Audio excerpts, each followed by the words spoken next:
the tea. No, not at all. Having peace about 31, so confused. Start a family eventually. Anywhere you go, have babies. Right now I would. Emotional highs and lows. There is somebody in the picture. Hi guys, welcome back to a new video. I almost said vlog there for a second. I'm such a creature of habit.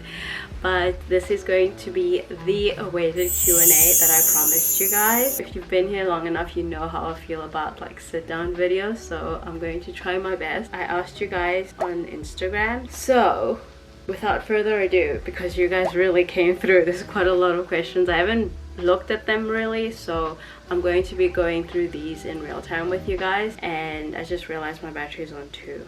Are you kidding me? Okay, let's get on with it. If you are new here, like and subscribe. This is not the kind of videos I typically do. I'm a vlog girl through and through. If you're not new here, thank you so much always for being here. Thank you so much for sending in your cues. But with that being said, let's get on with it. Question 1. Are you still on the EPIC program and do you know how to speak Korean? I'm still with the same people since the first day, with the same school and community that I've been since the beginning. So I don't know if that answers your question. I do speak a bit of Korean. I'm okay. I'm not where I wish I would be, in a sense that I'm not like fluent, but I know how to kind of get myself out of situations, I guess. Why that long? Originally, the plan was to only be here for a year, and God had other plans. I really love my job. I was one of the lucky few that actually got placed in a really good community with amazing people, and not every day is sunshine and roses, but I've just been really blessed with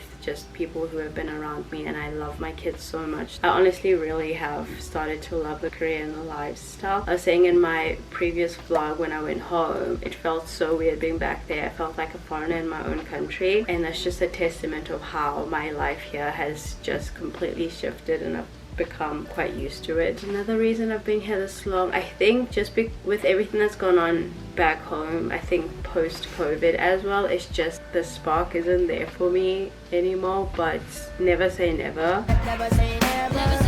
It's just right now I'm in a phase where I'm just trusting God and enjoying the process and the season I'm in, and until that shifts or God places a new desire in my heart, then I will start thinking about doing other things. In the meantime, I'm just enjoying the process and loving what I get to do here. What's the best take away from living abroad? I think for me, for starters, was independence, learning new cultures, and just exposing yourself to different ways of how people just live, and just getting to explore different parts of the world where you're not just cocooned in your own like upbringing and lifestyle, and you get exposed to so much more. Because the benefits of being abroad, you get so many people who also come from different countries. It's just learning so much, and you grow a lot more quicker as well, because you're forced to just do things on your own and learn to adapt. Why? Oh Donna, why come home? I will at some point. Love you, Donna. Any plans after South Korea? I don't know just yet. Until God puts a new desire in my heart, then I am just chilling. How often do you miss home, and how often can you come home? I don't know. I do miss home, but I think with technology it's become so much easier to keep in contact and feel connected. I know it's not the same as physically, but I think it isn't as bad as I would assume it would have been like, I don't know, 20 years ago. I have 2 breaks in the year, so summer vacation and winter break, and I usually rotate between the 2. In 5 years time, where do you see yourself? In 5 years time, I'll be like 36. Hopefully I would have popped at least 2 babies. I don't know. But yeah, I would love to start a family eventually. I know it seems so big, but like time goes so fast that you just forget that it's just moving all the time. But I love kids so much. I could just have babies right now. I would. Obviously in marriage. Next question. Would you do this experience all over again? Yes, because I am still doing it all over again. If that makes any sense. How did you get your teaching job in Korea, and how was the journey and process?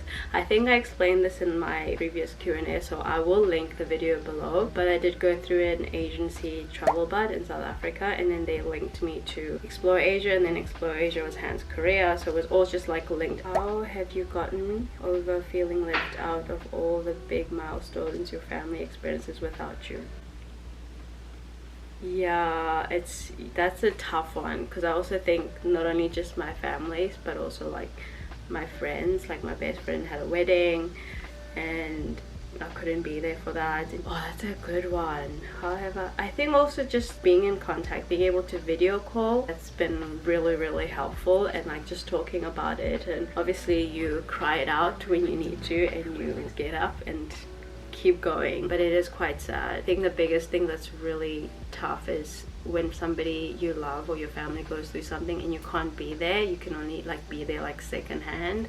So that's always been like the toughest, and I'm one of the people that take in like emotions and like other people's emotions very deeply, that it affects how I feel. I think prayer and like being in contact with family and just keeping the communication dialogues like very, very much open at all times, that's been helpful. How many years have you been there? 6 years and 25 days to date.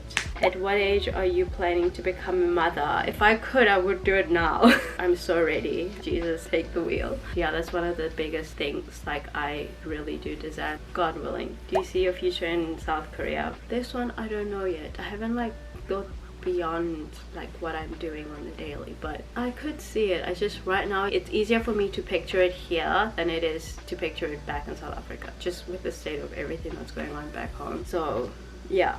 Will you get married in South Korea?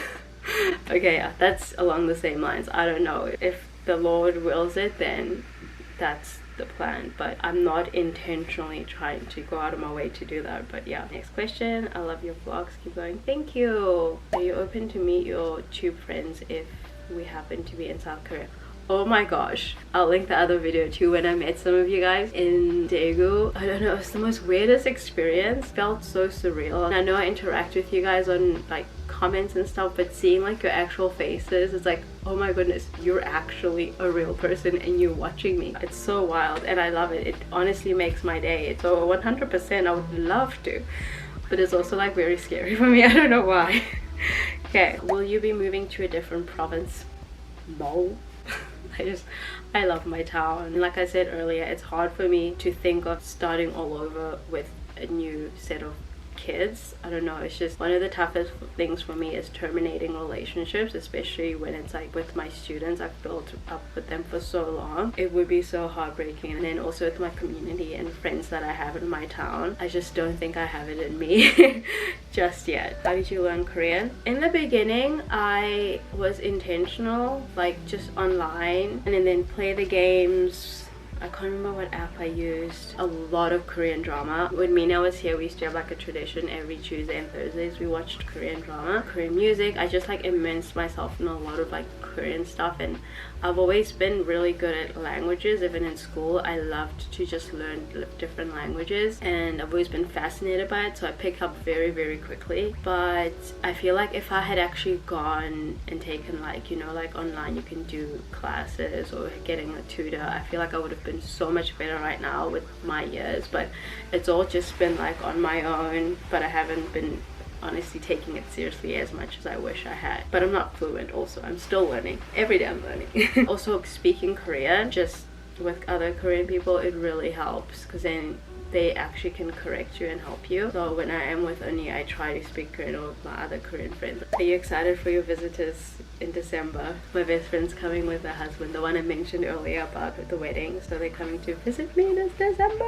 It's gonna be so much fun. I'm so excited to have them. My battery's flashing. What solidified the decision to stay at least another year? I was so at peace about re-signing for another year, and just things back home. I don't know, I keep saying things back home, but it's just the situation right now. Just feel very much content being here, and I love my job. Yeah, would you settle down in Korea, like have kids if you want them? I would, if that's what the Lord wills. Like I said, I love kids. I want kids. I want a whole soccer team if I could. Is there a reason you prefer living in the countryside than in the city?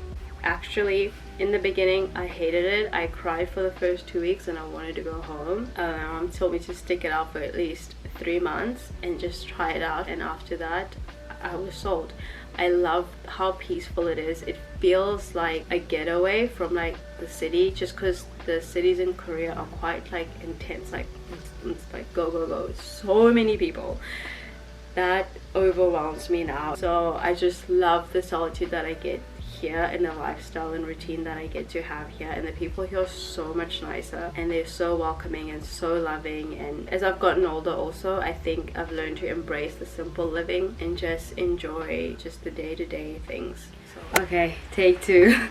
My battery died and I had to go charge it quickly, so I don't remember where I last was. When you first moved, how long did it take for you to adjust to the fact that you are now a foreigner? As soon as I arrived, I was like, I don't understand anything. The way of living was so completely different to what I'm used to. It took some time, but I think that's why it's so important to have like your people. So I think I was lucky enough that when I arrived, I had 2 other friends that I just met here also from South Africa, and Karina is one that I'm going to be a bridesmaid for. So I think it kind of helps with that, but it does hit you really fast. But I think now times have changed because there's so many foreigners now there, and South Africans are just like everywhere. So but back then it wasn't as easy, which is why I think we held on to each other so much when we all first got here. Do you ever think moving to another Asian country to teach English? No.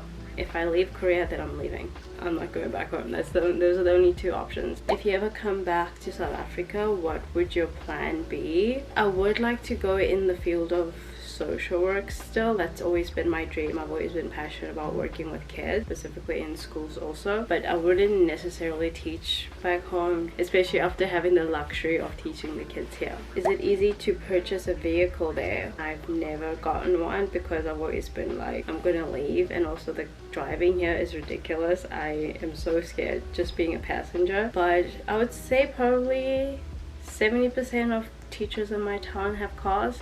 So I think, yeah, you can, especially if it's like second hand. Where do you do your braids, Ma? Love.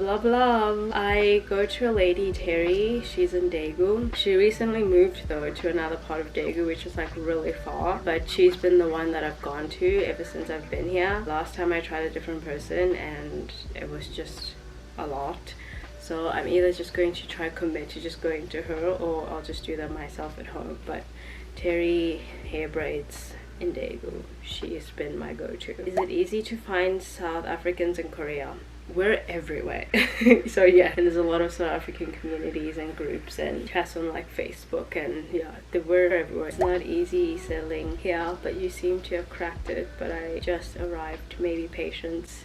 Yes, I do think patience and finding your people, putting yourself out there as well, because I think is one of the things that part of your growth when you do move to a different country and being independent on your own. If you've made the decision this far enough, you might as well just like go all in, and like even in the tough seasons you just keep like persevering. I've had moments where I've just been like, I just want to go home, pack it, I'm done. But I think just persevering and being patient and trusting in the process. So yeah, just fighting. How did you meet the community you've built in Korea? Like I mentioned just now, I put myself out there. I've always been curious about learning different things from different cultures and different people.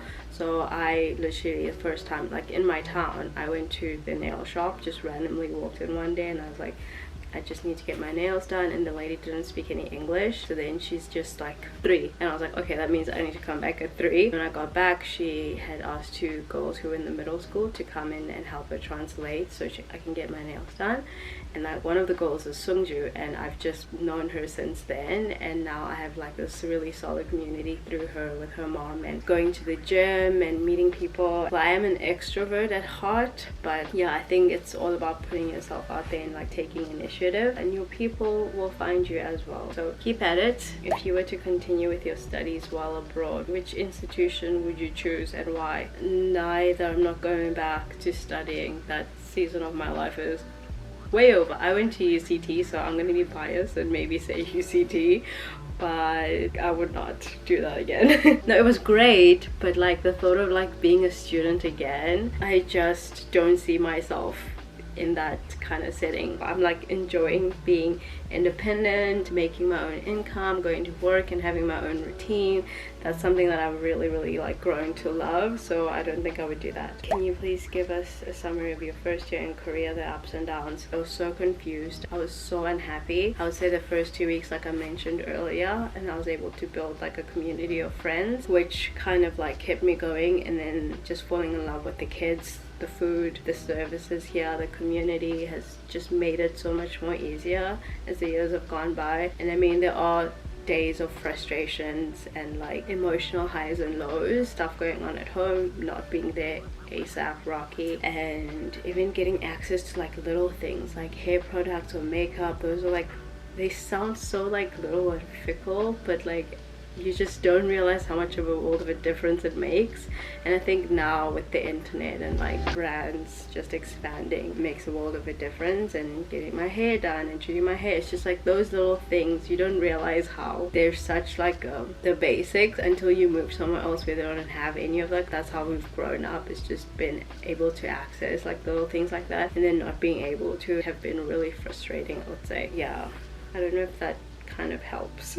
Have you experienced any racism in South Korea, and if so, can you share your experience? I feel like with a topic like this, it is something that you're gonna experience anywhere you go. Even in South Africa, there's still some form of like racism, but I do think some countries are more heightened. But I wouldn't say I've had experience myself personally, but I have heard people who have gone through stuff like that. In the beginning, I'd obviously always get people staring at me, or people wanting to touch my hair, or like touch me, like my body is so like, so those kind of things. I'm not one to just take things deeply so fast, especially from people I don't know. But I know it is a serious issue, and like Korea could be better about it, because now there are so many foreigners in this country, and it's just shocking like to still hear that it's so prevalent. I'm losing daylight. Oh my gosh, I need to make this back. How did you experience your town when you first started teaching there? It was small, like small.